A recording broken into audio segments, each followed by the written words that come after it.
অবিশ্বাস্য রকম করুণাময় এবং ভালোবাসাময় সত্তার বান্দারা। ইমানদারদেরকে আল্লাহর বান্দা হিসেবে অভিহিত করা যেতে পারে, ইমানদারদেরকে শুধুমাত্র ইমানদার হিসেবে অভিহিত করা যায়, আল্লাযীনা আমানু, আমাদেরকে মুসলিম বলে অভিহিত করা যায়। আমাদের অনেক উপাধি রয়েছে, আর এই সকল উপাধির মধ্যে আল্লাহ এই সূরাতে বিশেষ এবং অনন্য একটা উপাধি বাছাই করেছেন, সেটা হলো ইবাদুর রহমান। আর এটা কিছু ইঙ্গিত প্রকাশ করছে। প্রথমত, ব্যাকরণগত দৃষ্টিকোণ থেকে ইবাদুর রহমান শব্দ দুটিকে আরবিতে বলা হয় ইদাফা। সরল ভাষায় এর অর্থ হল দুইটি শব্দ একে অপরের সাথে সম্বন্ধযুক্ত। ব্যাকরণগতভাবে দুইটি শব্দ যা একে অপরের সাথে একীভূত হয়ে আছে। আর ব্যাকরণগতভাবে বলা যায় যে মুদাফ এবং মুদাফ ইলাইহির মাঝে কোনো কিছু আসার সুযোগ নেই, তারা অবিচ্ছেদ্য। আল্লাহ এখানে বলতে পারতেন ইবাদুন লির রহমান, আর রহমানের প্রতি নিবেদিত বান্দারা। কিন্তু যেহেতু এই দুইটি শব্দ একে অপরের সাথে এভাবে একীভূত হয়ে আছে, এই বিষয়টি থেকে কিছু তাফসীরকারক অনুপ্রাণিত হয়ে এই মত ব্যক্ত করেছেন যে এটা কিছু মানুষের সাথে আল্লাহর খুবই নিকট সম্পর্ক বর্ণনা করছে। আর অবশ্যই আল্লাহর নামগুলোর প্রত্যেকটিরই নির্দিষ্ট অর্থ রয়েছে, এগুলো আমাদের যে কারোর জন্য নির্দিষ্ট আবেগ অনুভূতি সৃষ্টি করে। তিনি বলতে পারতেন ইবাদুল্লাহ, আল্লাহর বান্দারা, কিন্তু তিনি তার প্রজ্ঞা দিয়ে দুইটি শব্দ চয়ন করেছেন, ইবাদুর রহমান। তো এই আয়াতে আমাদের এবং আল্লাহর সাথে যে সম্পর্ক বর্ণনা করা হয়েছে তা হলো ভালোবাসা, যত্ন এবং করুণার সম্পর্ক। আমাদেরকে আল্লাহর ভালোবাসা, যত্ন এবং করুণার চাদরে জড়িয়ে নেওয়া হয়েছে। আয়াতগুলোর অগ্রসর হওয়ার সাথে সাথে বক্তব্যের বিষয়বস্তুকে দুটি ভিন্ন দৃষ্টিভঙ্গি থেকে দেখা সম্ভব। একটি দৃষ্টিভঙ্গি হলো কিছু মানুষের বিশেষ কিছু গুণ রয়েছে। বিশেষ এই মানুষগুলো কারা? যাদেরকে আল্লাহ ইবাদুর রহমান বলে আখ্যায়িত করেছেন। এই দৃষ্টিভঙ্গি অনুযায়ী এই হলো গুণাবলীগুলোর একটা তালিকা। যদি এর সবগুলোর অধিকারী হতে না পারেন, আপনি আসলে ব্যর্থ হয়েছেন। এটা হলো একটা দৃষ্টিভঙ্গি। তো আমাদের যে কারো জন্য আমরা যদি প্রথম দৃষ্টিভঙ্গির দিকে লক্ষ্য করি, তখন বলবো আমি তো তাহলে অকৃতকার্য হয়ে গেলাম। কিন্তু এটাকে দেখার আরেকটা পরিষ্কার দৃষ্টিভঙ্গি রয়েছে, আর সেটা হলো এই প্রত্যেকটি হলো পৃথক শ্রেণীর মানুষের জন্য। তাদের প্রত্যেকেই হলেন পৃথক শ্রেণীর মানুষ। তাদের মধ্যে সাদৃশ্যপূর্ণ বৈশিষ্ট্য হলো তারা সকলেই ঈমানদার। কিন্তু এক্ষেত্রে একটা বিষয় হলো, আর এই ধারণাটি আমি সূচনায় আপনাদেরকে বলবো, আমরা সকলে একরকম নই। যেমন আজকের জুমার পর এক নারীর সাথে আমার সাক্ষাৎ হয়েছে। তিনি আমার কাছে এসে বললেন আমি প্রতিদিন 3 ঘন্টা ধরে তাহাজ্জুদের নামাজ পড়ি। আক্ষরিকভাবে এটাই তিনি আমাকে জিজ্ঞেস করেছিলেন, এটা কি ঠিক আছে? আর আমি বলেছিলাম আপনাকে এজন্য পুরস্কৃত করা উচিত, কারণ অনেকের জন্য নিয়মিত 5 মিনিট তাহাজ্জুদ পড়াও অসম্ভব। কখনো কখনো মানুষের জন্য সময় মতো ফজরের নামাজে ওঠাও অত্যন্ত কঠিন হয়ে যায়। আর এই নারী 3 ঘন্টা নামাজ পড়ছেন। আমি বললাম কিসের তাড়নায় আপনি এটা করতে পারছেন? তিনি বললেন কি করব, আমি টিভি দেখব? তার চেয়ে বরং আল্লাহর সাথে কথা বলে সময় কাটাই। এটাই তিনি আমাকে বলেছেন। আমি সম্মানিত বোধ করছি যে তিনি আমার কাছে এসে প্রশ্নটি করেছেন। আমার উচিত ছিল তার কাছ থেকে পরামর্শ নেয়া এমন মানুষের কাছ থেকে যারা আল্লাহর নৈকট্যপ্রাপ্ত। আমি যা বলতে চাচ্ছি তা হলো আমরা সকলে একরকম নই। তিনি যা করেছেন আমি তা করতে পারবো না। আমি সত্য কথা বলছি। এই নারী যা করেন আমি তা করতে সক্ষম নই, আর আমি তার এই যোগ্যতার প্রতি সম্মান জানাই। আল্লাহ এই অভ্যাস বজায় রাখতে তাকে দৃঢ়তা দান করুন। কিন্তু আমরা তো জানি এমন মানুষ রয়েছেন যারা অন্যদেরকে সাহায্য করার ক্ষেত্রে অসাধারণ। তাদের যোগ্যতা, তাদের পারদর্শিতা হলো অন্য মানুষকে সাহায্য করা। আরেক ধরনের মানুষ রয়েছে যাদের এই গুণটি রয়েছে যে যখন তারা মানুষের চারপাশে থাকেন মানুষ ভালো অনুভব করে। এটাই তাদের যোগ্যতা। আপনি শুধু তাদের কাছে যাবেন, যদি তারা কোনো কথা নাও বলেন, আপনি শুধু তাদের সাথে সময় কাটাবেন, তখন নিজের ভেতর একটা প্রশান্তি অনুভব করবেন, শান্তি অনুভব করবেন। আল্লাহ আমাদের সকলকে বিচিত্র যোগ্যতা দিয়েছেন। এই অনুচ্ছেদের ব্যাপারে এই বিষয়টাই আমার কাছে অনেক বেশি বিশ্বাসযোগ্য মনে হয় যে এটা বিভিন্ন ঈমানদারদের জন্য বিভিন্ন বিচিত্র গুণাবলীর উল্লেখ করেছে। ঈমানদারদের একটি শ্রেণীর বিশেষ এক ধরনের গুণাবলী রয়েছে, ঈমানদারদের অন্য একটি শ্রেণীর অন্য ধরনের গুণাবলী রয়েছে। সেটা তাদেরকে বিশেষ বৈশিষ্ট্যমণ্ডিত করে। আর আমরা যখন এই আয়াতগুলোতে অগ্রসর হব, আপনি হয়তো দেখবেন যে প্রথমটি আমার সাথে মিলছে না। আমি আশা করছি যে কমপক্ষে একটি গুণের অধিকারী হব। আপনি হয়তো একের অধিক গুণের সাথে মিল খুঁজে পাবেন, আর সেটাও আপনাকে ইবাদুর রহমান হিসেবে অন্তর্ভুক্ত করবে। এখানে প্রথম গুণটি চমৎকার। হয়তো ভাবতে পারেন যে আল্লাহ তাআলা হয়তো সবচেয়ে নৈকট্যপ্রাপ্ত বান্দাদের দিয়ে শুরু করবেন, যাদেরকে তিনি সবচেয়ে ভালোবাসেন। হয়তো তিনি তাদেরকে দিয়ে শুরু করবেন যারা সবচেয়ে বেশি নামাজ পড়ে, যারা তার উপাসনা সবচেয়ে বেশি করে, যারা আল্লাহর প্রতি আধ্যাত্মিক ধ্যানে সবচেয়ে মগ্ন। কিন্তু আল্লাহ কি দিয়ে শুরু করলেন? তিনি বললেন আল্লাযীনা ইয়ামশুনা আলাল আরদি হাওনা। অবিশ্বাস্য রকম করুণাময় সত্তার বান্দারা, এই বিশেষ মানুষগুলো হলো তারা যারা বিনম্রতার সাথে পৃথিবীতে চলাফেরা করে। আল্লাযীনা ইয়ামশুনা আলাল আরদি হাওনা। সামনে এগুনোর আগে এটা দিয়ে কি বোঝাচ্ছে তা আমাদেরকে উপলব্ধি করতে হবে। এর অর্থ এটা না যে আপনি যখন রাস্তায় হাঁটবেন অর্ধেক রুকু করা অবস্থায় হাঁটবেন, এরকমভাবে মাথা নিচু করে রাখবেন আর বলবেন যে আমি বিনয় প্রকাশ করছি। এটা বিনয় প্রকাশ করা নয়। আপনি সোজাভাবেই হাঁটবেন। আপনি মানুষের সাথে তাচ্ছিল্য সহ কথা বলবেন না। আর আলাল আরদি এই ধারণাটি হলো যেখানেই যান, হয়তো ঘরে থাকতে পারেন, হয়তো কাজে থাকতে পারেন, হয়তো শিক্ষা প্রতিষ্ঠানে থাকতে পারেন, হয়তো আপনার কর্মচারীদের সাথে কাজে আছেন, হয়তো আপনার নিয়োগদাতার সাথে কথা বলছেন, হয়তো কথা বলছেন শিশুদের সাথে, অথবা কথা বলছেন বড়দের সাথে, হয়তো আপনার বাবা মায়ের সাথে কথা বলছেন, হয়তো এটা অন্য কেউ, হয়তো এটা মুসলিম হতে পারে অথবা অমুসলিম। যখনই মানুষের সাথে কথা বলেন এক ধরনের বিনয় থাকতে হবে। যেভাবে আপনি তাদের সাথে কথা বলবেন, কাউকে মূল্যহীন বোধ করাবেন না আপনার কথার দ্বারা। যেভাবে তার দিকে তাকান, যেভাবে নিজেকে উপস্থাপন করেন, এটাই আল মাশি আলাল আরদি হাওনা, পৃথিবীর বুকে বিনয় সহকারে চলাফেরা করা, বিনম্রভাবে। আপনারা দেখবেন যে কোরআনে বিভিন্ন রকমের অহংকারের কথা এসেছে। এখন এখানে সবাই জানেন যে অহংকার হলো হৃদয়ের একটা ব্যাধি, এটা থাকে হৃদয়ের ভিতর, তাই না? কিন্তু ভিতরে যখন কোনো ব্যাধি থাকে, যেমন কোনো ভাইরাস যদি ভিতরে থাকে, বাইরে এর কিছু লক্ষণ প্রকাশ পায়, উচ্চ তাপমাত্রা, ঘাম, এই ধরনের লক্ষণ। কোরআন তুলে ধরছে অহংকারের কিছু লক্ষণ। উদাহরণস্বরূপ আল্লাহ বর্ণনা করছেন যেভাবে মানুষ অন্যের দিকে তাকায়। কোরআন বলছে যে এমন মানুষ ছিল যারা রসুল সাল্লাল্লাহু আলাইহি সাল্লামের দিকে এভাবে দৃষ্টিপাত করত, ইয়াকাদুল্লাযীনা কাফারু লা ইউযলিকুনাকা বিআবসারিহিম, তারা এত কঠিনভাবে আপনার দিকে তাকায় যে তারা যেন তাদের দৃষ্টি দ্বারা আপনাকে মাটিতে ফেলে দেবে, এরকম কঠিনভাবে তারা আপনার দিকে তাকায়। অন্য কথায় তারা কোনো কিছু বলেনি, তারা কোনো কিছু করেনি। তাদের অহংকার কোথায় ছিল? শুধুমাত্র তাদের মুখমণ্ডলে, শুধুমাত্র তাদের চোখে। তো তরুণদের জন্য এটা একটা উপদেশ। তোমার বাবা মা হয়তো তোমার সাথে কিছু নিয়ে চিৎকার করছেন, সেটা ন্যায্য বা অন্যায্য যাই হোক, আর তুমি বসে বসে শুনছো, আর তোমার রক্ত গরম হয়ে উঠছে এবং পাল্টা চিৎকার করতে মন চাইছে, কিন্তু তুমি শুধু কুৎসিত চাহনি দিয়ে তাদের দিকে তাকিয়ে আছো। এই কুৎসিত চাহনি দিয়ে তাকিয়ে আছো, আর তোমার মা বলছেন আমার দিকে এভাবে তাকিয়ে আছো কেন? আমি তো কোনো কথা বলিনি। তুমি কিছু বলনি, এটা পুরস্কার পাওয়ার মতো কিছু না। তুমি কিছু বলনি, এটা পুরস্কার পাওয়ার মতো কিছু না। কারণ অধ্যত্ব শুধু তোমার কথাতেই থাকে না।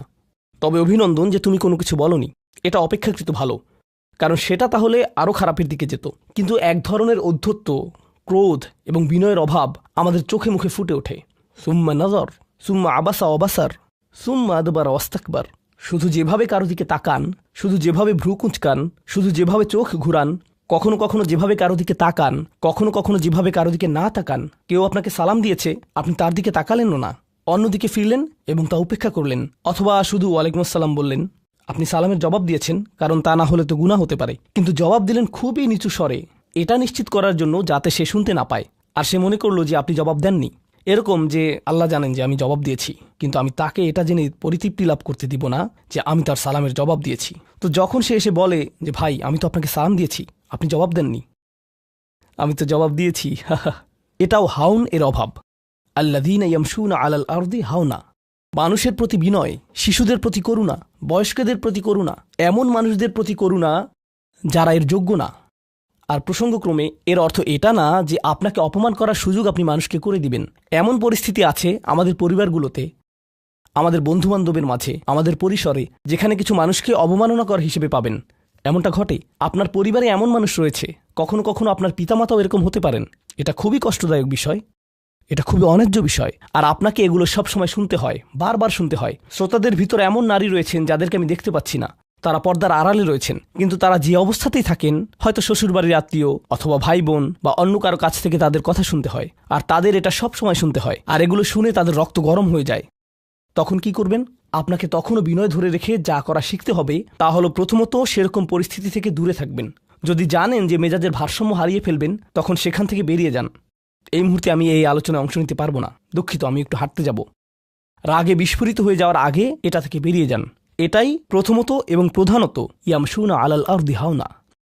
যুক্তিসঙ্গতভাবেই আয়াতটিতে এর সাথে যা সম্পর্কিত, ওয়া ইযা খাতাবাহুমুল জাহিলুনা ক্বালু সালামা, অল্প অল্প করে অবিশ্বাস্য কিছু শিক্ষা এখানে প্রদান করা হয়েছে। আরবি ভাষায় ইদা অর্থ যদি না, এর অর্থ যখন।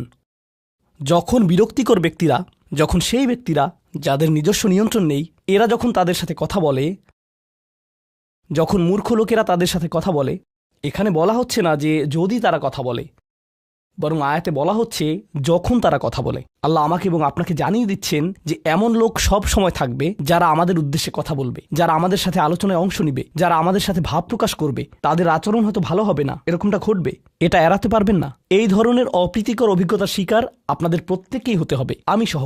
এমন লোক থাকবে যারা জাহেল। এখানে জাহেল অর্থ উপলব্ধি করুন। জাহেল অর্থ শুধুমাত্র মূর্খ না। যখন মুসা আলাইসাল্লামকে গরুর বাছুর সম্পর্কে জিজ্ঞেস করা হলো, তিনি বলেছিলেন যে তোমাদেরকে একটি গরু কুরবানি করতে হবে। আর তারা বলেছিল, তুমি কি তামাশা করছো?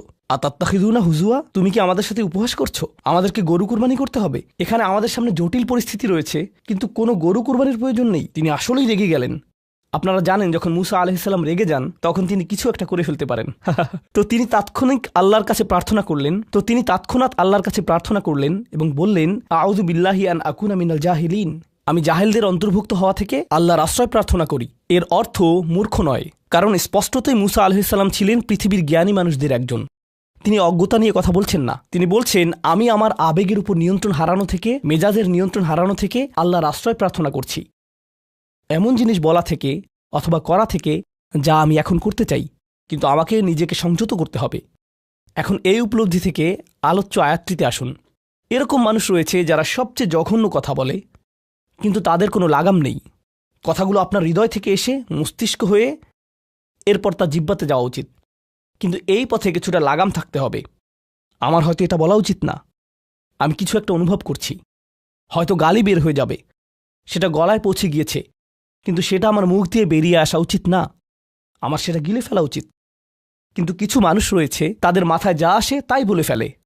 কারোর সাথে আপনার 6 মাস পরে দেখা হলো কোনো একটা পার্টিতে, ঈদের সময় অথবা অন্য কোথাও, হে আসসালামু আলাইকুম, আপনি তো মোটা হয়ে গেছেন, সবার সামনেই।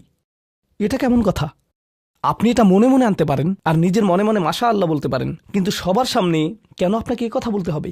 হেই, তুমি তো কয়েক বছর আগে পড়ালেখা ছেড়ে দিয়েছিলে, এখনো পাশ করনি, এখনো ফেইল অবস্থাতেই আছো। মানুষ আপনাকে এরকম কথা বলে আর এটা আপনাকে রাগান্বিত করে। এই অবস্থায় কি করবেন? আল্লাহ বলেছেন, এটা আপনার মনের বিনয় প্রকাশের অংশ। এভাবেই আল্লাহ আমাদের বিনয় যাচাই করবেন।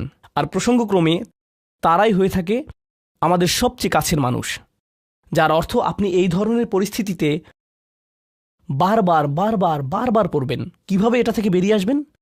আল্লাহ বলছেন, ওয়াইদা খাতাবাহুমুল জাহিলুনা ক্বালু সালামা। এটা দিয়ে কতিপয় জিনিস বোঝায়। আমি এখানে সেই কয়েকটি শিক্ষা নিয়ে আলোচনা করব।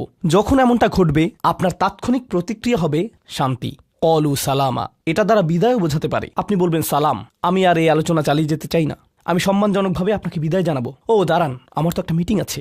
এর বাকি অংশটুকু আপনি মনে মনে বলতে পারেন আল্লাহর সাথে দোয়া করার জন্য, কিন্তু এটা তার কাছে প্রকাশ করার প্রয়োজন নেই। শুধু বলুন যে আমার একটা মিটিং আছে, আর সেখান থেকে চলে আসুন, কারণ আপনি এটা নিতে পারবেন না। তারা সেখান থেকে বেরিয়ে আসে সম্মানজনকভাবে, এটা একটা অর্থ। যখন জঘন্য মানুষ আপনার কাছে আসে, বেরুবার পথ খুঁজে বের করবেন। কোরআন এই সূরাতে আরো পরে যা বলেছে যে মাররু কিরামা, সম্মানজনকভাবে তারা এটা অতিক্রম করে চলে যায়। কিছু কিছু মানুষ আছে যারা এমন কথা বলতে চায় যা আপনাকে রাগান্বিত করবে। তারা আসলে এটা করে মজা পায়। তারা কথা বলবে শুধু আপনাকে উত্তেজিত করার জন্য। আর তাদের কেউ কেউ জানে যে ঠিক কি বলতে হবে, কারণ তারা আপনার সাথে আগেও কথা বলেছে। আর তারা জানে যে কোন জিনিস আপনাকে রাগিয়ে তুলে, তাই তারা জানে যে কোন বাটনটি প্রেস করতে হবে আর কিভাবে আপনাকে বিরক্ত করতে হবে। আপনি বসে আছেন, আমি উত্তেজিত হব না, আমি উত্তেজিত হব না, আমি উত্তেজিত হব না, কিন্তু তার কথা শুনে আপনি বিশাল দানবে পরিণত হয়ে গেলেন, যার ফলে সব ধ্বংস হয়ে যাবে। আর সেই ক্ষেত্রে আপনাকে আগে এটা রোধ করতে হবে। আপনি এখানে কথা বলতে পারেন আর বলতে পারেন যে, দেখুন, আমি এই বিরোধ চাই না, আসুন শান্তিপূর্ণ সময় ব্যয় করি, আসুন এই বিষয়টা নিয়ে আজ আর কথা না বলি, এতে অনড় থাকুন। এটা দিয়েও ক্বালু সালামা বোঝায়। আমি আপনার সাথে ঝগড়া করতে চাই না, আমি শুধু চাই আলোচনাটা যাতে কুৎসিত পথে এগিয়ে না যায়। কখনো কখনো আমরা ভদ্রতা দেখাই, আর সেই সুযোগে মানুষ আমাদেরকে অসম্মানজনক কথা বলতে থাকে, এবং আত্মবিশ্বাসের সাথে মানুষকে জানিয়ে দিবেন যে তাদেরকে থামতে হবে, তারা সীমা ছাড়িয়ে যাচ্ছে। এটা সঠিক নয়, এমনটা করা সম্মানহীনতা নয়, শিষ্টাচার বহির্ভূত নয়। আপনি নিজের জন্য রুখে দাঁড়াতে পারেন, কিন্তু এটা শুধু মর্যাদাপূর্ণ উপায়ই করতে হবে, এমনভাবে যা শান্তিপূর্ণ। এছাড়াও সালামা শব্দটিকে অনেকেই অবস্থা হিসেবেও দেখেছেন। অন্য কথায়, যখন তারা জবাব দেয় তারা পরিপূর্ণ শান্তিপূর্ণ অবস্থায় থাকে, এটা ভিন্ন একটা অর্থ। যখন জঘন্য মানুষেরা আপনার সাথে কথা বলে, তারা আপনাকে বিরক্ত করে, তারা রাগান্বিত করে, তারা মিথ্যার পর মিথ্যা, মিথ্যার পর মিথ্যা, মিথ্যার পর মিথ্যা বলে, আর আপনাকে সেখানে বসে এটা শুনতে হয় যেন এটা সত্য। আর তারা এটা অন্য মানুষের সামনে বলে, আর আপনি কোনো কারণ ছাড়াই ঝামেলায় পড়ে যান। যখন আপনি জবাব দেন, আপনার জবাব যাই হোক, জবাবটা শান্ত হওয়াটাই উত্তম। যখন জবাব দিবেন, আপনাকে শান্ত এবং পরিশীলিত হতে হবে। এটাই কলু সালামা। আর যারা জীবনে এটা ধারণ করতে পারে, তারা আল্লাহর কাছে বিশেষ মানুষ, ইবাদুর রহমান। অন্য কথায়, এই অনুপ্রেরণাটিকে আমাদের মনে রাখতে হবে। সেই রকম সময়ে যেই ব্যক্তির সাথে আপনি কথা বলছেন, সে এর যোগ্য না, বরং সে হয়তো চপটাঘাত পাওয়ার যোগ্য। আপনাদের কেউ কেউ হয়তো প্রতিউত্তর দেয়ায় খুবই পারদর্শী। কেউ হয়তো আপনাকে বিদ্রুপাত্মক কিছু বলছে, আপনি তাকে কথা দিয়ে পিষে ফেলতে পারবেন। ও মাই গড, আপনার মাথায় যে জবাবগুলো আসে, তালিকা করা একাধিক জবাব, আমি কি এ বি সি বলবো নাকি উপরের সবগুলো একসাথে বলবো, আপনার মাথায় এটা চলছে। আর সেই মুহূর্তে যখন আপনি বিরত হওয়ার সিদ্ধান্ত নেন, কঠিনভাবে না বলার, প্রতিক্রিয়া না দেখানোর, শান্ত থাকার সেই শক্তি অর্জনের জন্য আপনার আর আমার অনুপ্রেরণা যা হবে তা হলো, আমি ইবাদুর রহমানের মধ্যে সামিল হতে চাই। আমি ভুলে যাব যে আমি এই অপ্রীতিকর কথোপকথনে রয়েছি, কারণ ঠিক এখনই আমি আল্লাহর সংস্পর্শে রয়েছি, আর তার বিশেষ রহমত আমার উপর বর্ষিত হচ্ছে। সেই জন্যই তিনি আমাকে এই পরিস্থিতিতে ফেলেছেন, যাতে আমি তার নৈকট্য অর্জন করতে পারি। এটা আসলে একটা আশীর্বাদ। এই অপ্রীতিকর সঙ্গগুলো আসলে একটা আশীর্বাদ, যাতে আমি তার নৈকট্য পেতে পারি। সুবহানাল্লাহ। ওয়াইবাদুর রহমানিল্লাযীনা ইয়ামশুনা আলাল আরদি হাওনা ওয়া ইযা খাতাবাহুমুল জাহিলুনা ক্বালু সালামা। লক্ষ্য করুন, এরপর আল্লাহ কি বলছেন। দ্বিতীয় শ্রেণীর মানুষেরা, তাদের বিশেষ গুণটি বর্ণিত হচ্ছে। প্রসঙ্গক্রমে এর অর্থ এটা না যে তারা অন্য কিছু করে না, যেমন তারা নামাজ পড়ে না, তারা হালাল খাবার গ্রহণ করে না। এগুলো তো থাকতেই হবে, তারা তো ইতিমধ্যেই ইবাদ। এগুলো হলো ইবাদ হওয়ার বাইরের অতিরিক্ত গুণাবলী। দ্বিতীয় মহান গুণটি কি? দ্বিতীয় শ্রেণীর এই মানুষেরা যারা আল্লাহর কাছে প্রিয়, কোন জিনিসটা তাদের বিশেষ মানুষে পরিণত করেছে? ওয়াল্লাযীনা ইয়াবিতুনা লিরাব্বিহিম সুজ্জাদান ওয়া কিয়ামান। যারা রাত্রি অতিবাহিত করে তাদের প্রভুর উদ্দেশ্যে সিজদারত এবং দণ্ডায়মান অবস্থায়। তারা লোকচক্ষুর অন্তরালে গভীর রাতে নামাজে মশগুল থাকেন, কারণ তারা জানেন যে রাতের গভীরে আল্লাহ তাদের সবচেয়ে নিকটে থাকেন। আমাদের অনেকের জন্য এটা অনেক কঠিন যে আল্লাহ যদি তার সবচেয়ে নৈকট্যপ্রাপ্ত মানুষদের কথা বলেন, এই শ্রেণীর মানুষদের দিয়ে শুরু করাটাই প্রত্যাশিত ছিল। এটাই প্রত্যাশিত ছিল যে আল্লাহ এমন মানুষদের দিয়ে শুরু করবেন যারা সবচেয়ে বেশি নামাজ আদায় করে, বিশেষত এমন সময়ে যখন তিনি নিকটে থাকেন, যা হলো রাতের মধ্যপ্রহর। সেখান থেকেই শুরু হওয়ার কথা ছিল, কিন্তু না, তিনি সেখান থেকে শুরু করেননি। তিনি বিনয় দিয়ে শুরু করেছেন, কারণ রাতের সেই নামাজ যখন আপনি এবং আমি আল্লাহর সামনে বিনয়াবনত হই, নামাজরত অবস্থায় অন্য কেউ দেখার সুযোগ না থাকে, চমৎকৃত করার মতো আর কেউ না থাকে, একমাত্র যাকে আপনি চমৎকৃত করতে চান তিনি হলেন আল্লাহ। আপনার আত্মাভিমান চলে গিয়েছে, আল্লাহর সম্মুখে দণ্ডায়মান হয়ে আপনি পূর্বেকৃত সকল অপরাধ স্বীকার করেছেন। আল্লাহর সাথে আপনি উন্মুক্ত আলোচনায় রত আছেন, সকল অহংকার থেকে মুক্ত হয়ে। যদি নিজেকে অহংকার মুক্ত করতে চান, প্রথম ধাপটি হলো, আপনি কি মানুষের সামনে অহংকারকে বিসর্জন দিতে পারেন? আর তারপর আল্লাহর সম্মুখে উপস্থিত হন। আমরা এমন অনেক মানুষদের কথা জানি যারা ইবাদতে পারদর্শী, কিন্তু মানুষের কাছে তারা খারাপ হিসেবে বিবেচিত। এটা আদর্শ নয়। এখানে একটি শ্রেণীকে অগ্রাধিকার দেয়া হয়েছে, আর এরা তারাই যারা মানুষের সাথে বিনয়ী। তারপর যারা আল্লাহর সামনে বিনয়াবনত হয়ে উপস্থিত হয়। এটা অর্জন করা সহজ নয়, কিন্তু যদি সপ্তাহে একবার, আমি জানি যে এটা কঠিন হবে, কিন্তু সপ্তাহে একবার আপনি মসজিদে ইশার নামাজ পড়লেন, আর এরপর সরাসরি বাসায় চলে গেলেন আর ঘুমিয়ে পড়লেন। আর সেটা তখনই সম্ভব হবে যদি আপনি প্রত্যুষে ঘুম থেকে উঠেন, আর এরপর দিনে না ঘুমান। তো ফজরের সময় উঠুন, এরপর ঘুমাবেন না, নিজেকে পরিশ্রান্ত করুন, এশা পড়ুন, এরপর ঘুমাতে যান। এরপর অ্যালার্ম দিয়ে রাখুন, ফজরের 30 মিনিট আগে অ্যালার্ম সেট করুন, উঠে গিয়ে কয়েক রাকাত নামাজ পড়ুন। শুধু এটুকুই করুন, নিজের মতো করে এটা করুন। এজন্য অন্য কারো ঘুম ভাঙাবেন না, এটা নীরবে করবেন। ঘরের কোনো এক কোণে চলে যান, সেখানেই নামাজ পড়ুন। যদি সপ্তাহে একবার বা দুবারও এটা করতে পারেন, যে প্রশান্তি পাবেন, আল্লাহর সাথে যে সম্পর্ক অনুভব করবেন, সেটা আপনাকে সবচেয়ে কঠিন সময়েও সাহায্য করবে। আল্লাহ আমাদেরকে এই মানুষদের অন্তর্ভুক্ত করে দিন। ওয়াল্লাযীনা ইয়াবিতুনা লিরাব্বিহিম সুজ্জাদান ওয়া কিয়ামা। এরপর আসছে তৃতীয় ধরনের মানুষের কথা।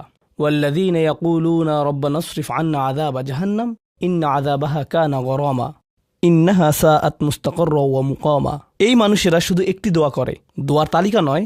তাদের একমাত্র দোয়া হলো, ইয়া আল্লাহ, আমি জাহান্নামে যেতে চাই না। অন্য যেখানেই রাখেন, জাহান্নামে নয়। আমাকে জাহান্নামে রাখবেন না, আমাদেরকে জাহান্নামের শাস্তি থেকে দূরে রাখুন। অবস্থান করার জন্য এটা বিভৎস একটা জায়গা। আমি এটা এক মুহূর্তের জন্যও দেখতে চাই না। আমি সেখানে স্বল্পস্থায়ীভাবে থাকতে চাই না, আর আমি সেখানে দীর্ঘস্থায়ীভাবেও থাকতে চাই না। দোয়াটি মনোযোগ দিয়ে শুনুন। ইন্নাহা সাআত মুস্তাকাররা ওয়া মুকামা। প্রথমত, এটা একটা শাস্তি, এটা বিশাল একটা সাজা। আমি সেখানে স্বল্প মেয়াদের জন্য থাকতে চাই না, আর আমি সেখানে দীর্ঘমেয়াদের জন্যও থাকতে চাই না। কিছু মানুষ রয়েছে যারা সেই একই রোগে আক্রান্ত হয়েছে, উম্মার মধ্যে, মুসলিমদের মধ্যেই একই রোগ যা বনী ইসরাইলেরও ছিল। তারা বলেছিল আল্লাহ আমাদেরকে শাস্তি দিবেন না, ইল্লা আইয়াম মাদুদা, দিলেও কয়েক দিনের জন্য। মুসলিমদের মনোভাবও এমন হয়েছে, তারা বলে আল্লাহ আমাদের শাস্তি দিবেন, কিন্তু তা তো চিরদিনের জন্য না, তাই না? আমরা মুসলিম, একসময় আমরা ঠিকই বেরিয়ে আসব। ঠিক আছে, ভালো, আমি জাহান্নামে যাব, কিন্তু এটা হবে দীর্ঘ সাপ্তাহিক ছুটির মতো, আর তারপর আমার আর সমস্যা নেই। দেখুন আল্লাহর নৈকট্যপ্রাপ্ত মানুষদের দোয়া। তারা আল্লাহকে বলছেন, ও আল্লাহ, আমি জাহান্নামে যেতে চাই না, স্থায়ীভাবে না, অস্থায়ীভাবেও না। আমি স্বীকার করছি যে অবস্থানের জন্য এটা বিভৎস একটা জায়গা, মুস্তাকররান ওয়া মুকামা, শুধু থামার স্থান হোক অথবা চিরকালীন স্থান হোক, আমি এগুলোর কোনোটাই চাই না। এর অনেক অন্তর্নিহিত অর্থ রয়েছে, আমি আপনাদের শুধু একটির কথা বলছি। দেখুন, আপনি এবং আমি কখনোই প্রলুব্ধ হওয়া থেকে বাঁচতে পারবো না। হারাম সবসময় আমাদের সামনে আসবে, আর এটা সবসময় আমাদেরকে আহ্বান করবে। আর শাইতানু ইয়াইদুকুমুল ফাকর, শয়তান তোমাদেরকে দেউলিয়াত্বের প্রতিশ্রুতি দিবে। অন্য কথায়, যখন আপনি হালাল পথে চলবেন, শয়তান আপনাকে প্রতিশ্রুতি দিবে তুমি সুযোগ হারিয়ে ফেলছো, তুমি বঞ্চিত হচ্ছ, সবাই কত মজা করছে, তুমি অনেক মজা করতে পারতে, তুমি আরও অর্থ উপার্জন করতে পারতে, তুমি আরও ইন্দ্রিয় সুখ উপভোগ করতে পারতে। সেই সব সময় আপনার কাছে বিজ্ঞাপন দিতে থাকবে বিকল্প পণ্যের, বিকল্প পন্থার, নিজের কামনাকে চরিতার্থ করার। কিছু যায় আসে না যে কতটুকু কোরআন মুখস্থ করেছেন, কিছুই যায় আসে না যে কি পরিমাণ তাহাজ্জুদ আপনি পড়েছেন, এগুলো কোনোটাতেই আসে যায় না। শয়তান থামবে না। দিন শেষে আপনি তো একজন মানুষই, দিন শেষে কামনা বাসনাগুলো আপনার মাঝে থাকবে, আর শয়তান থামবে না, সে আপনার পেছনে লেগেই থাকবে। শয়তানের একটা কৌশল আল্লাহ বর্ণনা করেছেন, তার মনস্তাত্ত্বিক কৌশলটি হল জাইয়ানা লাহুমুশ শাইতানু আমালাহুম। শয়তান তাদের কাজগুলোকে তাদের কাছে আকর্ষণীয় করে দেয়। শয়তান আপনার কাছে আসবে, আপনাকে প্রলুব্ধ করবে, তখন আপনি বলবেন, হ্যাঁ এটা খারাপ, কিন্তু আমি তো অনেক ভালো কাজও করি। হ্যাঁ, আমি এলোমেলো কাজ করছি, কিন্তু আমি তো নামাজও পড়ছি, আর আমি তো কাফেরও না, তো সমস্যার কিছু নেই। আর এইবার করেই আমি থেমে যাব, এমন না যে আমি এটা করতেই থাকবো, শুধু একবারই করব। এভাবে নিজেকে সব ধরনের যুক্তি দিতে থাকেন, নিজে নিজে এটাকে বৈধতা দিতে থাকেন। আপনার চিন্তায় এটা এখন আর অতটা খারাপ না। আর তারপর যখন এমন মানুষ চারপাশে থাকেন যাদেরকে বলেন যে এটা তো খারাপ, আর তারপর যখন এমন মানুষের চারপাশে থাকেন যাদেরকে বলেন যে এটা তো খারাপ, তারাও আপনাকে বলে, না ভাই, কাম অন, এটা অতটা খারাপ না, থামো তো, এরকম কথা বলো না, না আল্লাহ ওইরকম না, আল্লাহ তোমাকে শাস্তি দিবেন না, কেন এরকম হতাশাজনক কথা বলছো, তুমি অতিরিক্ত চিন্তা করো। আপনি তা শুনেন, আর এটা আপনাকে প্রভাবিত করতে শুরু করে। কিন্তু যখন কাজটা করে ফেলেছেন, যেটাই করেছেন, হতে পারে এটা অ্যালকোহল অথবা অন্য কোনো মাদক, এটা কারোর সাথে সম্পর্ক হতে পারে, সেটা যাই হোক, যখন নিজেকে বলেন যে এটাই শেষবার, কিন্তু এটাই শেষ তো না। কারণ যখনই কাজটা ঘটে যায় আর কয়েকদিনের মধ্যে অনুশোচনাও কেটে যায়, তখন মোবাইলে আরেকটা মেসেজ চলে আসে, তারপর আরেকটা দাওয়াত আসে, তারপর আপনি বলেন না এটাই শেষবার, আবারও সেই চক্রে আটকে যান, আর আবারও সেটা করেন, আর তা করতেই থাকেন। শয়তান ঠিক এটাই চেয়েছিল। মানুষ এই চক্র বন্ধ করতে পারে, আল্লাহর প্রতি নিবিষ্ট হয়ে বলতে পারে, ইয়া আল্লাহ, আমার বন্ধুরা কি বলছে তাতে কিছু যায় আসে না, শয়তান কি ওয়াসওয়াসা দিচ্ছে তাতে কিছু যায় আসে না, কতবার এই বিভৎস চক্রে আটকা পড়েছি তাতে কিছু যায় আসে না। আমি ফিরে আসলাম, আমি ফিরে আসলাম, আমি ফিরে আসলাম 2 দিন অনুতপ্ত থেকে আবারও পাপে লিপ্ত হওয়া থেকে। আমি ফিরে আসলাম আপনার কাছে ক্ষমা চাওয়ার পর আবারও পাপ করা থেকে। ওয়ালাম ইউসিরু আলা মা ফাআলু ওয়া হুম ইয়ালামুন। তারা পাপ কাজগুলো বারবার করে না, আর তারা জানে যে তারা কি করছে। আমি সেই লোকদের অন্তর্ভুক্ত হব না। ওয়ালাইসাতিত তাওবাতু লিল্লাযীনা ইয়ামালুনা আস-সাইয়্যাত। তওবা, অনুশোচনা তাদের জন্য কাজ করে না যারা পাপ করতেই থাকে। এমনকি তওবা করার পরেও এটা সেই মানুষদের জন্য না যারা এই চক্রে আটকে যায়। এটা তাদের জন্য যারা বলে, ইয়া আল্লাহ, আমি জাহান্নামে যেতে চাই না, আমি জাহান্নামের যোগ্য অনেক কাজ করেছি, কিন্তু এখন আমি থেমে যাচ্ছি। আর এটাই চূড়ান্ত।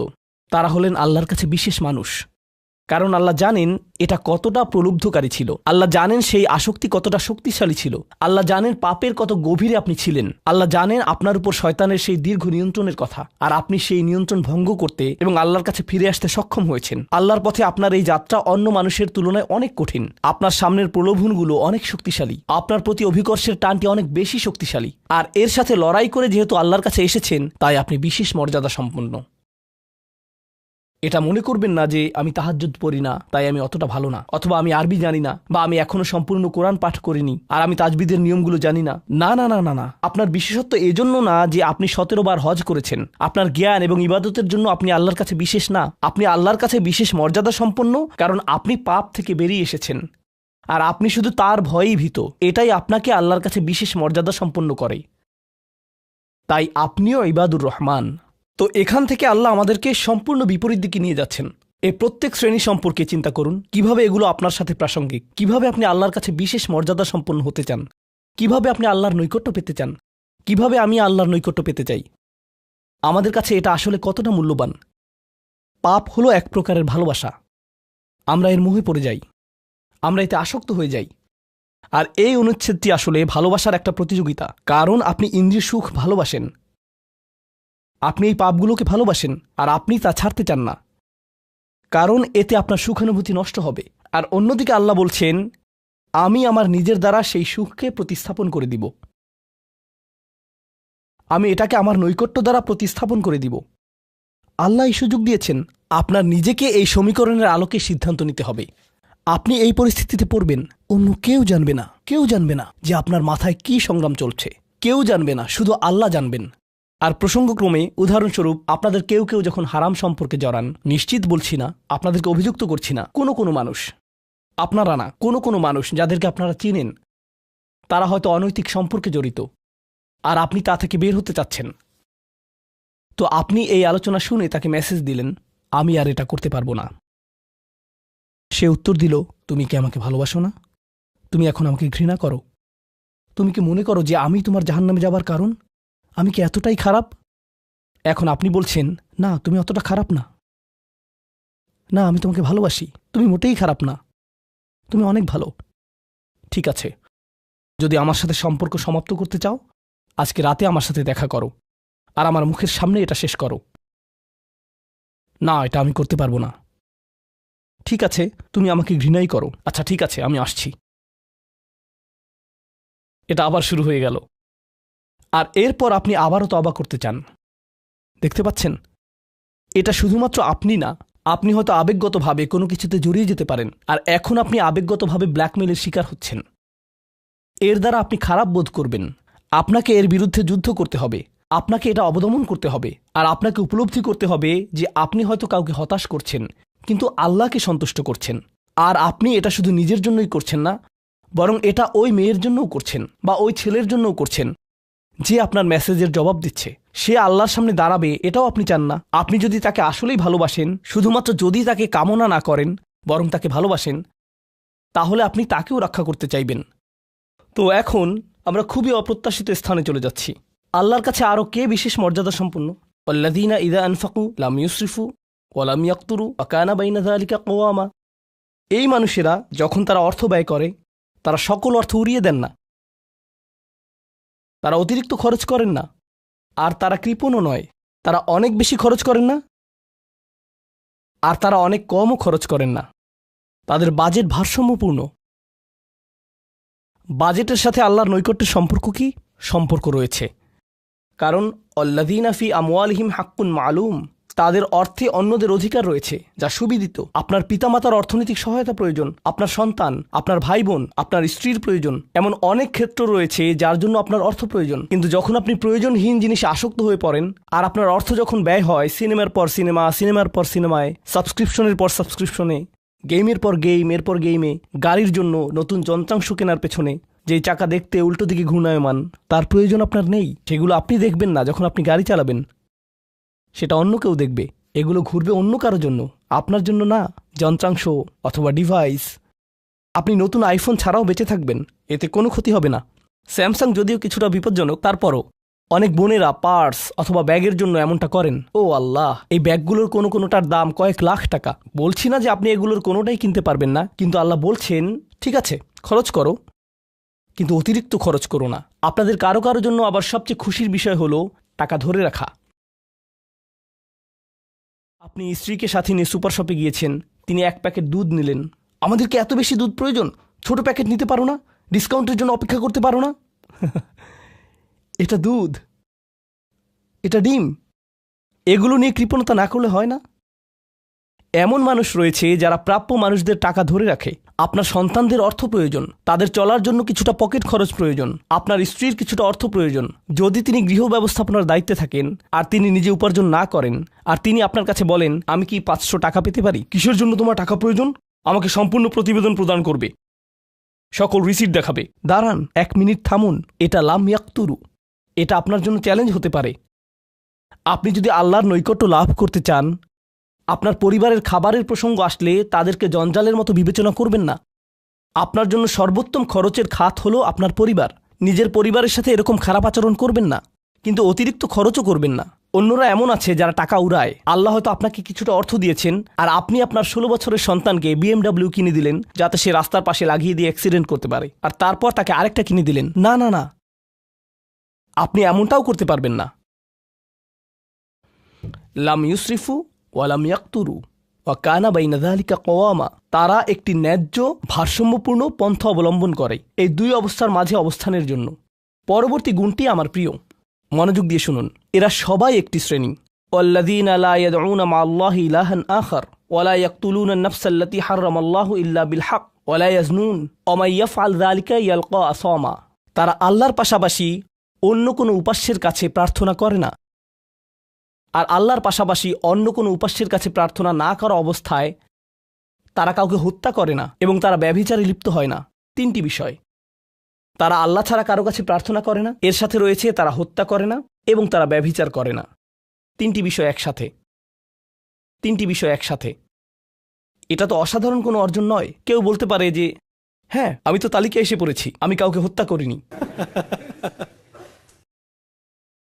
কিন্তু জানেন কেন এটা বৈশিষ্ট্যসূচক? কারণ এই বিষয়গুলো খুবই প্রাথমিক স্তরের, তাই না? অন্য অনেক কবিরা গুনাহ রয়েছে, কিন্তু আল্লাহ বলছেন যে তোমরা আল্লাহর কাছে বিশেষ মর্যাদার অধিকারী হতে পারবে যদি তোমরা শুধু এটুকু করো। কেন এটা বিশেষ মর্যাদাপূর্ণ? মক্কার মানুষদের কথা চিন্তা করুন। সেই সমাজের কথা চিন্তা করুন যার মাঝে কোরআন এসেছিল। সেই মানুষগুলো হাজার বছর ধরে শিরকে লিপ্ত ছিল। হত্যা তাদের কাছে সাধারণ বিষয়ে পরিণত হয়েছিল। জিনা কোনো বিষয়ই ছিল না। আর এগুলো বড় বিষয় ছিল না তাদের পূর্বপুরুষ অথবা তাদের পূর্বপুরুষ অথবা তাদের পূর্বপুরুষের কাছে। এগুলো ছিল জীবনেরই অংশ। জীবন ছিল গ্যাংস্টারের মতো। আর যখন তারা এই সকল কিছু ছেড়ে আল্লাহর কাছে আসলো, তাদের পরিবারকে বলেছিল যে ও, তুমি তো এখন মুসলিম, কংগ্রাচুলেশনস। তাদেরকে সকল ধরনের বিভৎস অভিজ্ঞতার সম্মুখীন হতে হয়েছিল, তাদের প্রিয় মানুষদের কাছ থেকে, তাদের সমাজ থেকে, তাদের বন্ধুবান্ধবদের কাছ থেকে, কারণ তারা সেই অপরাধগুলো ত্যাগ করেছিলেন, তাই না?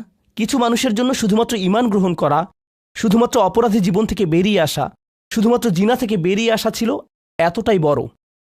আপনারা যারা সম্মানিত পরিবারে বেড়ে উঠেছেন, পরিশুদ্ধ পরিবেশের মাঝে ছিলেন, আপনার জন্য সেই ধরনের বিপত্তিতে না পড়াটা সহজ, অথবা সহজতর।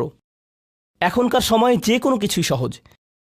কিন্তু আপনাদের যারা অমুসলিম অবস্থা থেকে এসেছেন, আপনি চারপাশে অপরাধ সংঘটিত হতে দেখেছেন, আপনি চারপাশে মাদকের আসর দেখেছেন, আপনি চারপাশে নারী লিপ্সা দেখেছেন, প্রত্যেক সাপ্তাহিক ছুটির দিনই ক্লাবে যেতেন, আর তারপর আপনি আল্লাহর পথে আসলেন, আপনি ঈমান গ্রহণ করলেন। সেই জীবন থেকে আপনার এই যাত্রাটি ছিল বিশাল এক যাত্রা, আর আল্লাহ এটা স্বীকার করেছেন এবং বলেছেন যে এটা বেশ বড় ব্যাপার যে কিছু মানুষ এমনটা করেছে। শুধু এই বিবেচনায় তারা বিশেষ মর্যাদাময়, তারা অন্য কিছু জানে না, তাদের ব্যাপক কোনো জ্ঞান নেই। কিন্তু মূল বিষয় হলো তারা আল্লাহর সন্তুষ্টির জন্য হিজরত করেছেন, তারা সেই বড় পাপগুলো থেকে আল্লাহর অভিমুখে যাত্রা করেছেন। এটা অবিশ্বাস্য। কিন্তু এই আয়াতগুলোতে আল্লাহর করুণা এখনও সমাপ্ত হয়নি। প্রথমত সেই 3টি বিষয় যা আমি উল্লেখ করেছি, শিরক বা আল্লাহ সম্পর্কে অশ্রদ্ধা প্রদর্শন করা, হত্যা এবং ব্যভিচার, এগুলো অনেক বড় পাপ। তো আল্লাহ কি বলছেন? ইউদাআফ লাহুল আযাবু ইয়াওমাল কিয়ামা ওয়া ইয়াখলুদ ফীহি মুহানা। এমন মানুষের জন্য শাস্তি দ্বিগুণ করা হবে, আর তারা সেখানে থাকবে অপমানিত অবস্থায়। এই পাপগুলো আল্লাহর কাছে ছোট বিষয় না, বিশেষত 3টা পাপ একসাথে। কিন্তু প্রসঙ্গক্রমে সবচেয়ে খারাপ অপরাধ শিরক। সবচেয়ে খারাপ অপরাধের মধ্যে দ্বিতীয়টি হলো যখন আপনি একজন ব্যক্তিকে হত্যা করেন। এটা কাকে হত্যা করার সমতুল্য? গোটা মানবজাতিকে। এটা হলো দ্বিতীয় বৃহত্তম অপরাধ। আর তারপর তৃতীয় বৃহত্তম অপরাধ কোনটি? জিনা। এই 3টি একসাথে এসেছে একটি আয়াতে। সেজন্য আল্লাহ বলছেন যে এই ব্যক্তিটি বিশেষ ধরনের শাস্তি পাবে, আর সে এই শাস্তিতে রয়ে যাবে অপমানিত অবস্থায়। কিন্তু এমনকি খারাপের ভিতর সবচেয়ে খারাপ, এরপর সবচেয়ে খারাপ ব্যক্তিটি, এই ব্যক্তিটি এজন্য সবচেয়ে খারাপ না যে সে একটি জিনিস করছে, বরং সে সবচেয়ে খারাপ কারণ সে 3টি জিনিসই করেছে। 3টি জিনিসই করেছে।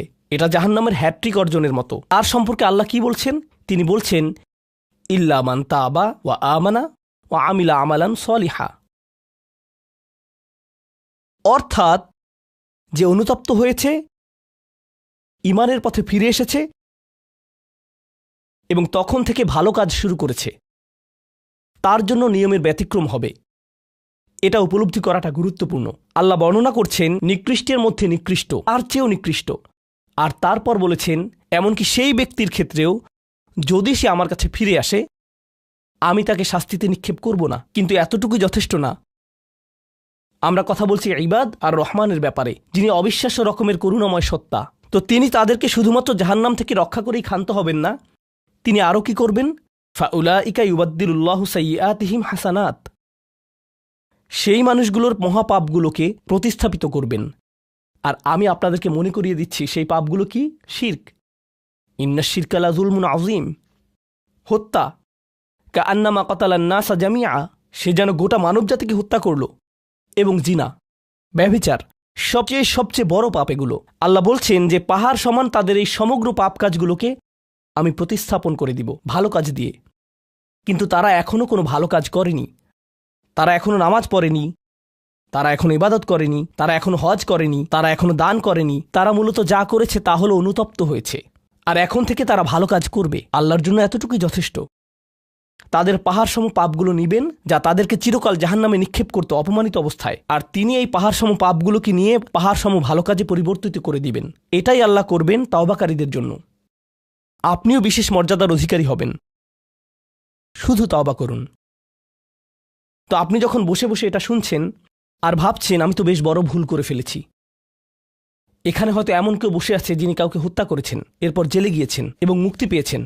কিভাবে আল্লাহ আমাকে ক্ষমা করবেন? আপনাদের কেউ কেউ হয়তো ব্যভিচারের ভুল করে ফেলেছেন, আল্লাহ আপনাদেরকে রক্ষা করুন। আপনাদের কেউ কেউ হয়তো সেই পথে অগ্রসর হচ্ছেন, আপনাদের কেউ কেউ হয়তো শিরক করেছেন। সকল ধরনের অপরাধ সংঘটিত হচ্ছে, আর মানুষ সকল ধরনের অপরাধে লিপ্ত হচ্ছে। আপনি যদি তওবা করেন এবং আল্লাহর কাছে ফিরে আসেন, এই সকল অপরাধ শেষ হয়ে যাবে। কিন্তু এরপর আপনাকে ভালো পথে চলতে হবে। ও আমিলা আমালান সলিহা ফাউলাইকা ইউবাদদিলুল্লাহু সাইয়্যাতিহিম হাসানাত। অন্য কথায়, যখন আপনি আল্লাহর কাছে ফিরে আসবেন, এটা প্রকৃত অর্থেই প্রত্যাবর্তন হতে হবে, এটা কৃত্রিম হতে পারবে না। ওয়া কানাল্লাহু গফুরুর রহিমা, আর আল্লাহ সর্বদাই ক্ষমাশীল, অতিমাত্রায় ক্ষমাশীল, সর্বদা প্রেমময়, যত্নশীল এবং করুণাময়।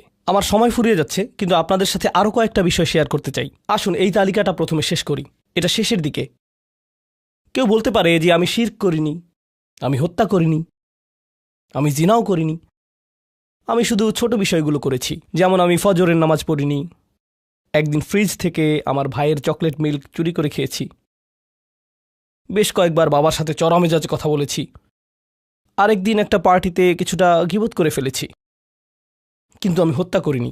এই তওবা তো আসলেই খারাপ অপরাধীদের জন্য। তাহলে আমার কি হবে? সাধারণ পাপীদের কি হবে? বাকি আমরা যারা রয়েছি, কারণ তারা হলো উঁচু স্তরের পাপী, তাই না? তো পরবর্তী আয়াত বলছে, তোমরা বাকি যারা রয়েছ, ওয়ামান তাবা, যেই তাওবা করেছে, যে কোনো ধরনের তাওবা, আমিলা সলিহান, সৎ কাজ করেছে, ফাইন্নাহু ইয়াতুবু ইলাল্লাহি মাতাবা, তো যখন সে আল্লাহর কাছে ফিরে আসে আন্তরিকভাবে, অনুতপ্ত হয়ে, আল্লাহ সেটাও স্বীকার করেন।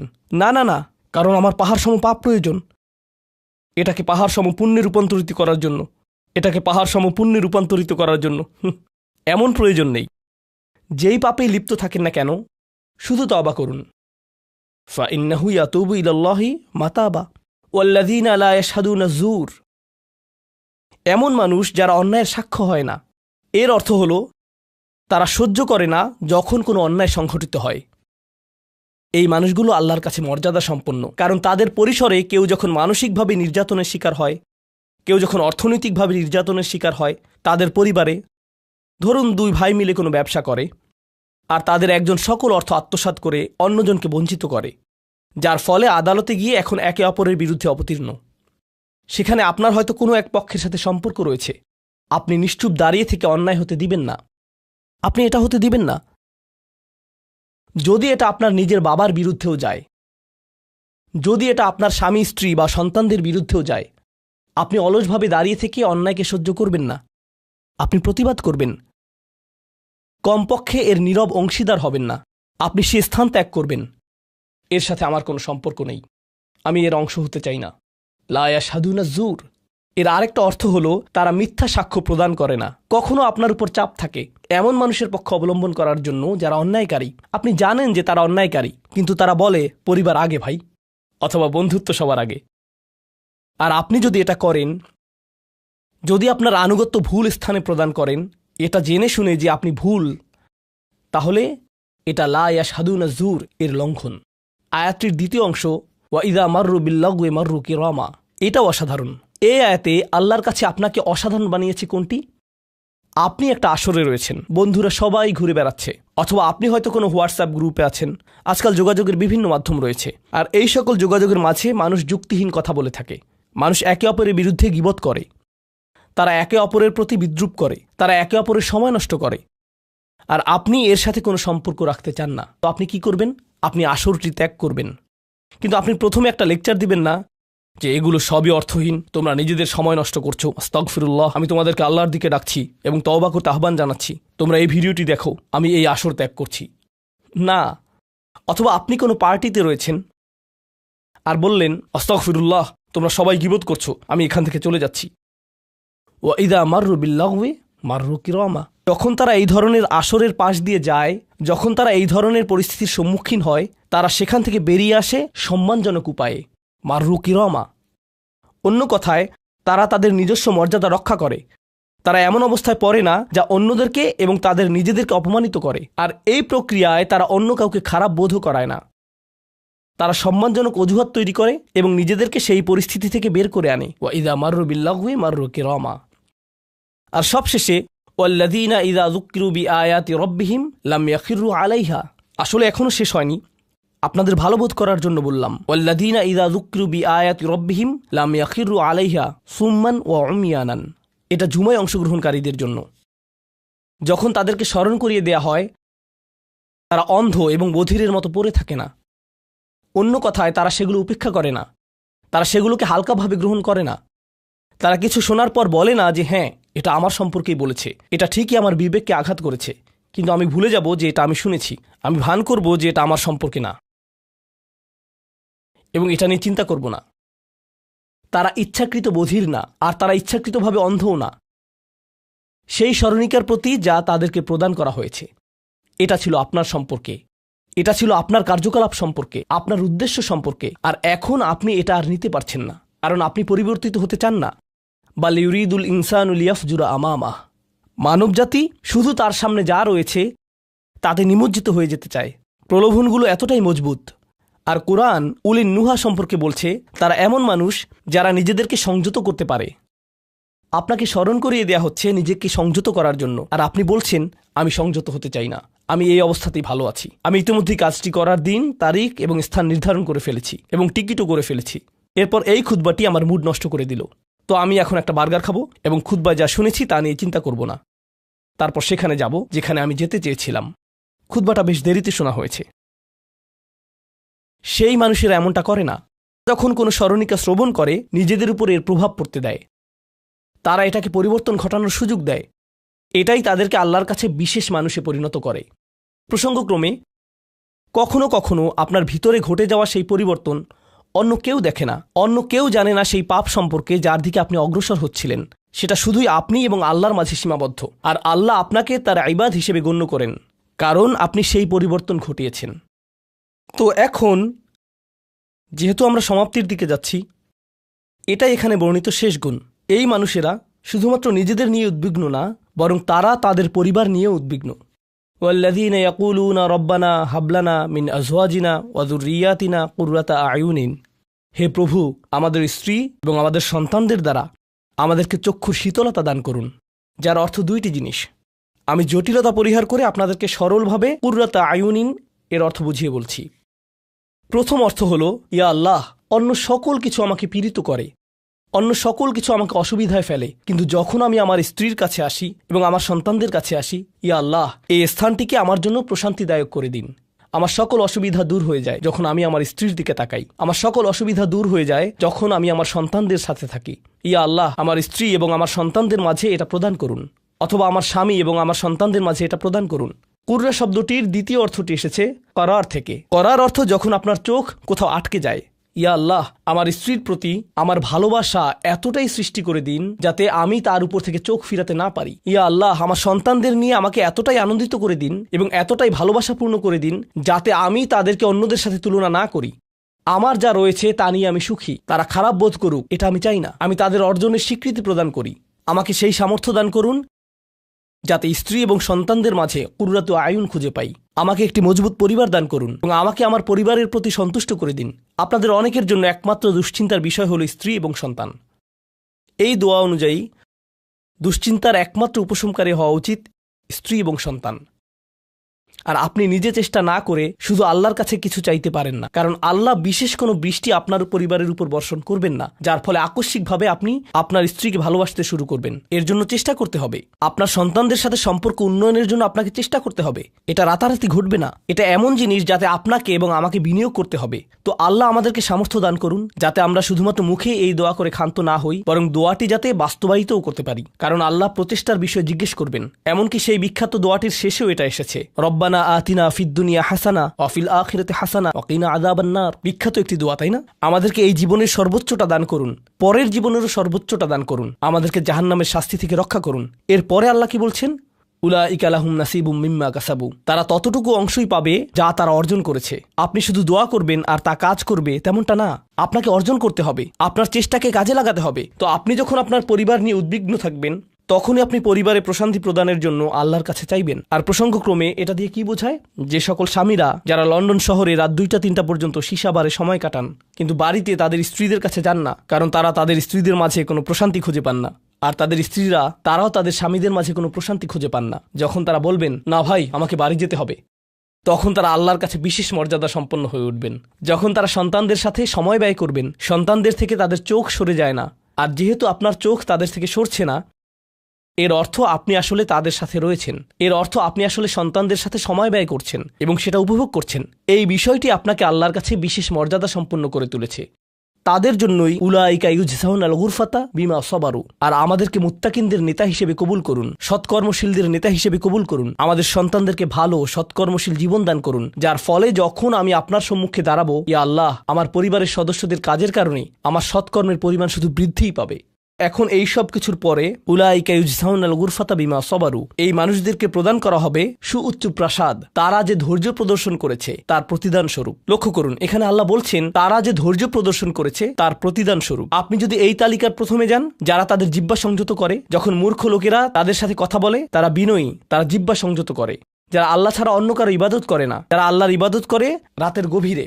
এই তালিকাটি যা আমরা আলোচনা করলাম তাদের প্রত্যেকেরই প্রয়োজন অধ্যাবসায়, মজবুতি, দৃঢ়তা এবং প্রতিজ্ঞা। আর সবর শব্দটি দিয়ে এটাই বোঝায়। এই মানুষগুলো পুরস্কৃত হবেন তারা যে দৃঢ় প্রতিজ্ঞা দেখিয়েছেন তার জন্য। তারা এর জন্য প্রতিজ্ঞাবদ্ধ ছিলেন। ওয়ায়ুলাক্কাউনা ফিহা তাহিয়াতান ওয়া সালামা, তাদেরকে সেখানে অভ্যর্থনা করা হবে অভিবাদন ও সালাম সহকারে। আল্লাহ তাদের জন্য অভিবাদন প্রেরণ করবেন। আল্লাহ শুধুমাত্র তাদেরকে ভালোবাসবেন না, বরং তিনি তাদেরকে এখন সম্মানিতও করছেন। এরা হলেন আল্লাহ কর্তৃক বিশেষ পুরস্কার প্রাপ্ত। খালিদিনা ফিহা হাসুনাত মুস্তাকাররা ওয়া মুকামা, তারা অবিশ্বাস্য সেই সম্মানের মাঝে এবং সেই সুউচ্চ প্রাসাদের মাঝে চিরকাল থাকবেন। কি চমৎকার স্থান! স্বল্পকালীন এবং চিরকালীন অবস্থানের জন্য। তো আল্লাহ এটাকে জাহান্নামের সাথে তুলনা করেছেন, তাই না? জাহান্নামীরা বলবে আমি এখানে স্বল্পকালের জন্যও থাকতে চাই না, চিরকালের জন্যও থাকতে চাই না। আল্লাহ বলেছেন জান্নাতের স্বাদ যদি তুমি সামান্য পরিমাণেও পাও, তুমি এটা আকাঙ্ক্ষা করবে, তুমি এটা চিরকালের জন্য চাইবে। আল্লাহ আমাদের সকলকে চিরকালের জন্য জান্নাতে প্রবেশ করান। আমরা সর্বশেষ আয়াতে এসেছি। আমি জানি যে আমি অতিরিক্ত সময় নিয়েছি, প্রশ্ন উত্তরের জন্য আপনাদের কিছুটা সময় আমার দেওয়া উচিত। আমার আর 4-5 মিনিট প্রয়োজন। শেষের এই আয়াতটি গভীর তাৎপর্যপূর্ণ। এই সূরাটির শেষ আয়াত, এটা এই অনুচ্ছেদটিরও শেষ আয়াত। এই তালিকা যা আপনাকে বিশেষ মর্যাদা সম্পন্ন করবে তার সাথে এর কোনো সম্পর্ক নেই। আয়াতটি কুরাইশ এবং গোটা মানবজাতিকে উদ্দেশ্য করে বলা হয়েছে, আর রাসূলকে বলা হলো যে কিভাবে সৃষ্টিকর্তার নৈকট্য অর্জন করা যাবে। এই তালিকা যেহেতু এখন প্রদান করা হলো, তাহলে আর সমস্যা কোথায়? কুল মা ইয়াবাউ বিকুম রাব্বি লাউলা দুআউকুম ফাকাদ কাযাবতুম ফাসাউফা ইয়াকুনু লিজামা। এই আয়াতটিকে ব্যাখ্যা করার বেশ কয়েকটি দৃষ্টিভঙ্গি রয়েছে। আমি সরলভাবে এর কয়েকটি আপনাদের সাথে শেয়ার করতে চাই। সময় স্বল্পতার কারণে আমি ভাষাতাত্ত্বিক আলোচনায় যাব না। আমি শুধু অন্তর্নিহিত অর্থগুলোর সহজ বাংলা বর্ণনা করব। আল্লাহ একদিকে বলছেন আল্লাহর সম্মুখে তোমাদের কী গুরুত্ব আছে, আল্লাহর সামনে তোমাদের কী মূল্য আছে, তোমরা কি মনে করো, তোমরা যখন আল্লাহর সামনে উপস্থিত হবে কি মূল্য তোমাদের থাকবে। মানবজাতি হিসেবে তোমাদের একটা মর্যাদা দেয়া হয়েছে যা অন্য কাউকে দেয়া হয়নি। দুআউকুম, তোমরা নিজেদের ইচ্ছায় আল্লাহকে ডাকতে পারো। আল্লাহকে ডাকতে হলে তোমাদের নিজস্ব ইচ্ছাশক্তিকে প্রয়োগ করতে হয়। পাহাড়, গাছ, পাখি, তাদের কোনো নিজস্ব ইচ্ছা নেই, তারা আল্লাহকে ডাকতে বাধ্য। ওয়া ইম মিন শাইইন ইল্লা ইউসাব্বিহু বিহামদিহি ওয়ালাকিন লা তাফকাহুনা তাসবিহাহুম। তোমরা আল্লাহর কাছে মূল্যবান যদি একটি জিনিস না থাকে, আর তা হলো তোমাদেরকে বাছাই করা হয়েছে তাঁকে ডাকার জন্য, কিন্তু তোমরা সেই দায়িত্বকে পরিত্যাগ করেছ। ফাকাদ কাযযাবতুম, আল্লাহকে ডাকার এই আমন্ত্রণকে তোমরা মিথ্যা সাব্যস্ত করেছ। ফাসাউফা ইয়াকুনু লিজামা, এই শাস্তি তোমাদেরকে পরিত্যাগ করবে না, এটা হবে এমন জিনিস যা থেকে তোমরা মুক্ত হতে পারবে না। এটা প্রথম অর্থ। আয়াতটির আরেকটি অর্থ হলো আল্লাহ কাফেরদের এবং যারা সকল ধরনের পাপ কাজ করে তাদেরকে বলছেন, আমার কাছে তোমাদের কোনো মূল্য নেই, আর তোমাদের এখনও টিকে থাকার একমাত্র কারণ হলো তোমাদের মধ্যে কিছু মানুষ রয়েছে যারা এখনও আমাকে ডাকে। পৃথিবীর বুকে এখনও কিছু ইমানদার রয়েছে যারা এখনও আল্লাহর উদ্দেশ্যে ক্ষমা প্রার্থনা করে, আর তারাই একমাত্র কারণ যে জন্য তোমরা এখনও বেঁচে আছো। আয়াতের তৃতীয় অর্থটি কাফেরদের উদ্দেশ্যে এবং এমন মুসলিমদের উদ্দেশ্যে যারা আল্লাহ থেকে অনেক দূরে রয়েছে, তাদের জন্য এটা প্রযোজ্য। আল্লাহ বলেছেন, তোমাদের কী মূল্য রয়েছে আমার কাছে? তোমরা নামাজ পড়ো না, তোমরা আনুগত্য করো না, তোমরা হালাল উপার্জন করো না, তোমরা সকল আদেশ লঙ্ঘন করো, কিন্তু কোনো কারণে মরিয়া হয়ে যদি তুমি আমাকে ডাকো, তারপরও আমি তোমাকে যথাযোগ্য মূল্যায়ন করব। এখনও তোমাকে সুযোগ দিয়ে যাচ্ছি, লাউলা দুআউকুম, কিন্তু মোটের উপর তুমি এখনও এই সকল কিছুকে মূল্যহীন বিবেচনা করছো। তুমি স্বীকার করছো না যে আমি তোমাকে যা কিছু দিয়েছি এবং যা কিছু করতে বলেছি তা আসলে তোমার কাছে অর্থবহ। তুমি এই সকল কিছুকে মূল্যহীন এবং মিথ্যা বিবেচনা করছো। তোমার এই স্বভাব পরিবর্তন করো, কারণ শীঘ্রই এটা স্থায়ীভাবে লেগে থাকা শাস্তিতে পরিণত হবে। আল্লাহ এটা বলেননি যে তোমাকে শাস্তি দেয়া হবে, বরং তিনি বলেছেন শীঘ্রই তোমাকে শাস্তি দেয়া হবে, শীঘ্রই তুমি এটা থেকে আর মুক্ত হতে পারবে না। অর্থাৎ তোমার জন্য এখনও সুযোগ রয়েছে, বদলে যাও। আয়াতটির আরেকটা অর্থ হলো, হে কুরাইশরা, যদি আল্লাহ তোমাদেরকে কোরআনের মাধ্যমে আহ্বান না করতেন তাহলে অন্য কোন জিনিস তোমাদেরকে মূল্যবান সাব্যস্ত করত? আল্লাহ তোমাদেরকে এই কিতাবটি দিয়ে সম্মানিত করেছেন, আর সর্বোপরি আল্লাহ আপনাকে এবং আমাকে এই কোরআন দিয়ে সম্মানিত করেছেন। তারপরেও তোমরা এটাকে সম্পূর্ণরূপে অগ্রাহ্য করছো। তোমরা এই কিতাবের কোনো মূল্যায়ন করছো না, আল্লাহর এই বাণীকে মূল্যায়ন করছো না। এখনও সময় আছে, নিজেকে সংশোধন করো। এবং আল্লাহ তার কথা বলার জন্য যে তোমাদেরকে বেছে নিয়েছেন তার গুরুত্ব অনুধাবন করো। আয়াতটির সর্বশেষ অর্থ, আল্লাহ তোমাদেরকে শাস্তি দেওয়া পছন্দ করেন না। আয়াতাংশটির ভাষাতাত্ত্বিক একটি অর্থ হলো, তোমাদেরকে শাস্তি দেওয়ার জন্য আল্লাহ আগ্রহী নন। তাঁর কোনো উদ্দেশ্য এবং আকাঙ্ক্ষা নেই তোমাদেরকে শাস্তি দেওয়ার, কিন্তু আল্লাহ ছাড়া অন্য কাউকে ডাকার যে অপরাধ তোমরা সংঘটিত করেছ তা এতই বড় যে এর জন্য শাস্তি দিতেই হবে। অন্য কথায় আল্লাহ আপনাকে শাস্তি দিচ্ছেন যদিও তিনি চান না। মা ইয়াফআলুল্লাহু বিআযাবিকুম, তোমাদেরকে শাস্তি দিয়ে আল্লাহর কোনো প্রাপ্তি নেই। আপনাকে শাস্তি দিয়ে আল্লাহর কী পাওয়ার আছে? আল্লাহ এখানে বলছেন, আমি তোমাদেরকে শাস্তি দিতে চাই না, কিন্তু তোমাদের অপরাধগুলো অনেক বড়, আর শীঘ্রই এই শাস্তি স্থায়ী হয়ে যাবে। এই মুহূর্তে এগুলো অস্থায়ী, তোমরা এগুলো মুছে ফেলতে পারো। তাই এখনও ফিরে আসো, আল্লাহর দিকে ফিরে আসো। আমাদেরকে এই সকল সুযোগ দেবার পর শুধুমাত্র তার কাছে ফিরে আসাই না, বরং তার নৈকট্য লাভের সুযোগ দেওয়ার পর সবশেষে তিনি বলছেন, কেন তোমরা শাস্তি পেতে চাও? আমি তো তোমাদেরকে শাস্তি দিতে চাই না, তোমরা শুধু ফিরে আসো। আল্লাহ সহজ করে দিন যাতে আমরা এই বিষয়গুলোকে হৃদয়ের গভীর থেকে অনুধাবন করতে পারি, এবং তিনি আমাদেরকে তাদের অন্তর্ভুক্ত করুন যাদের প্রভাবে চারপাশের পথভ্রষ্ট মানুষদের এবং চারপাশের আল্লাহর অবাধ্য মানুষদের হৃদয়ও কোমল হয়ে যায় এবং তারাও আল্লাহর কাছে প্রত্যাবর্তন করে। বারাকাল্লাহু লি ওয়া লাকুম ফিল কুরআনিল হাকিম ওয়া নাফা'নি ওয়া ইয়্যাকুম বিল আয়াতি ওয়া যিকরিল হাকিম।